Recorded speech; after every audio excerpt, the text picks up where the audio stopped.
Đây là thành quả nha các bạn ơi. Và gươm rồi đấy.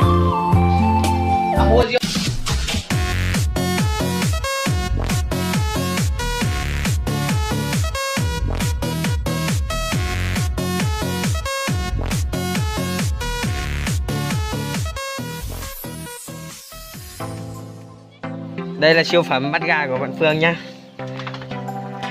Đâu rồi? Con nào con nào?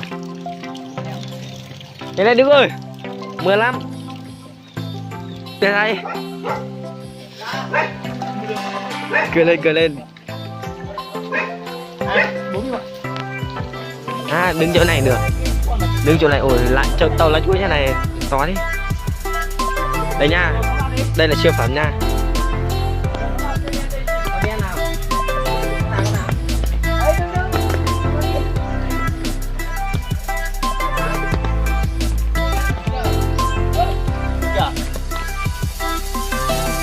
Không nhưng mà đó đó bắn kia kìa đây cái con nó chạy cái gì con đây đi.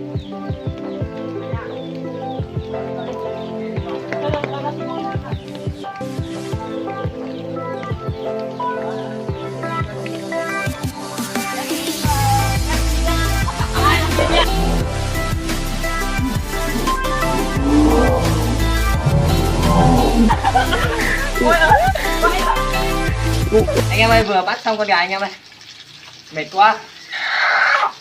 Đây là thanh niên nó không biết nướng gà, lên mạng xem nướng gà.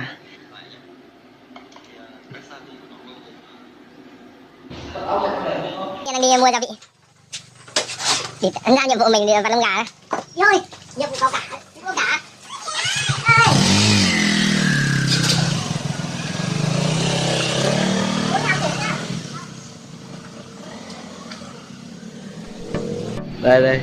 Đây là Đức Thành nhá, đang mổ gà nhá.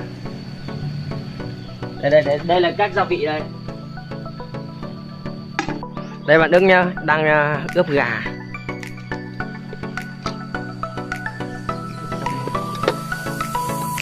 Tay rất nhiều kinh nghiệm nhá, luôn lách các khe hở để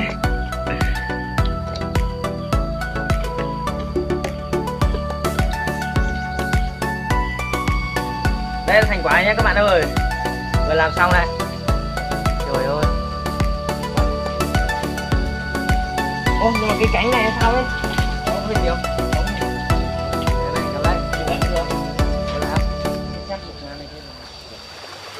Trên quả thịt luôn.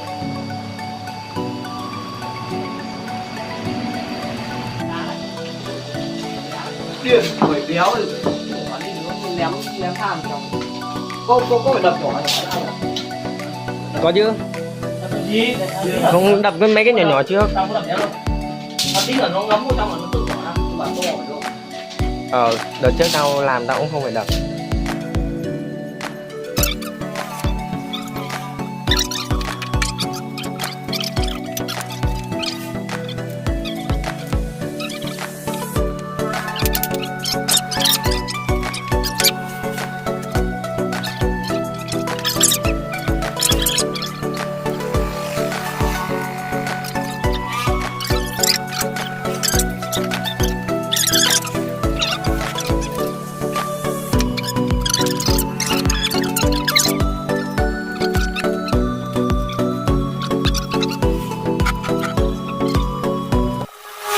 Bỏ lên, bây giờ nó đã cháy đâu. Quay lại cho nó ngấm xuống. Đây là gà nha các bạn ơi. Không, mình phải có cái trục cái Đừng quay kiểu này này, quay giữ nguyên nó đi. Trời ơi, mắc phê. bắt được. Ngoài trời đang chuẩn bị hứng nắng rồi, vừa mưa xong.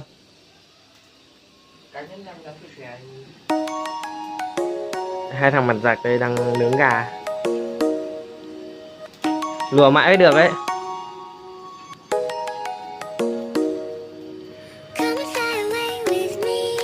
Mắc béo các bạn ơi.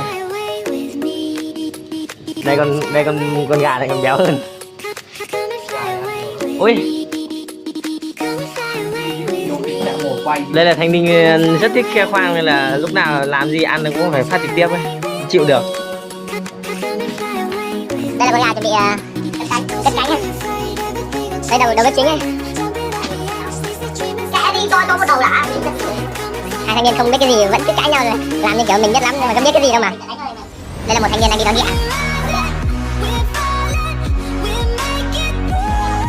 Đấy. Đây nhá, đây cái Thành nhá, các bạn gái tránh xa nhá. Qua video này.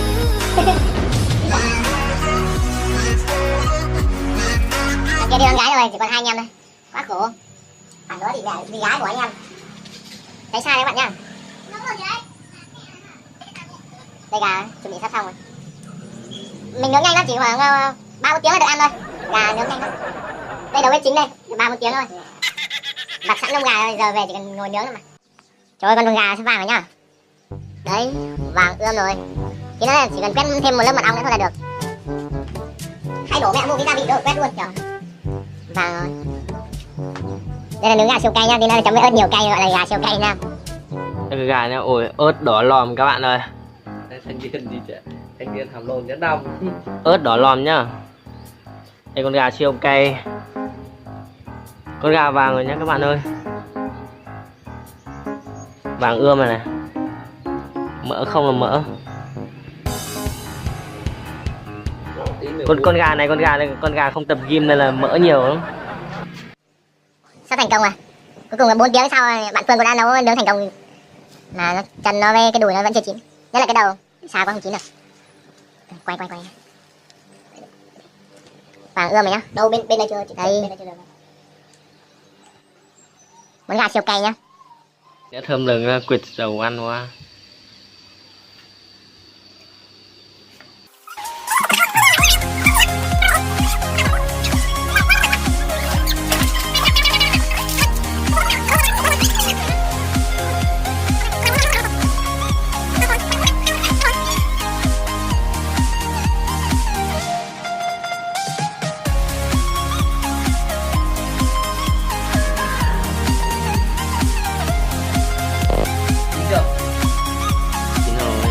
Rồi thôi.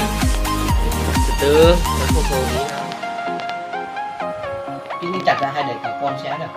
Tùy. Để mẹ cả con luôn. Nhưng mà nhưng tay bẩn nhưng mệt lắm. Cứ đẩy cả con.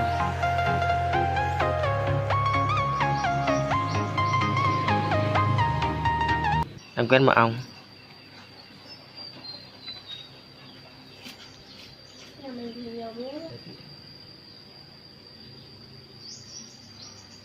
Đây là thành quả nha các bạn ơi.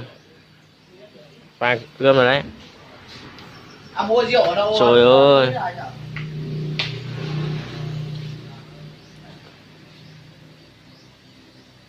Khá ngon.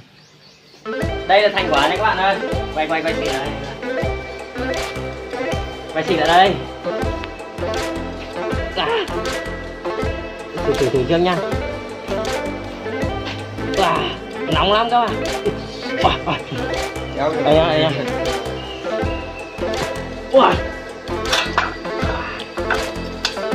Trời ơi, mắc phê nhỉ. Kể có cái ớt bột á, nướng rắc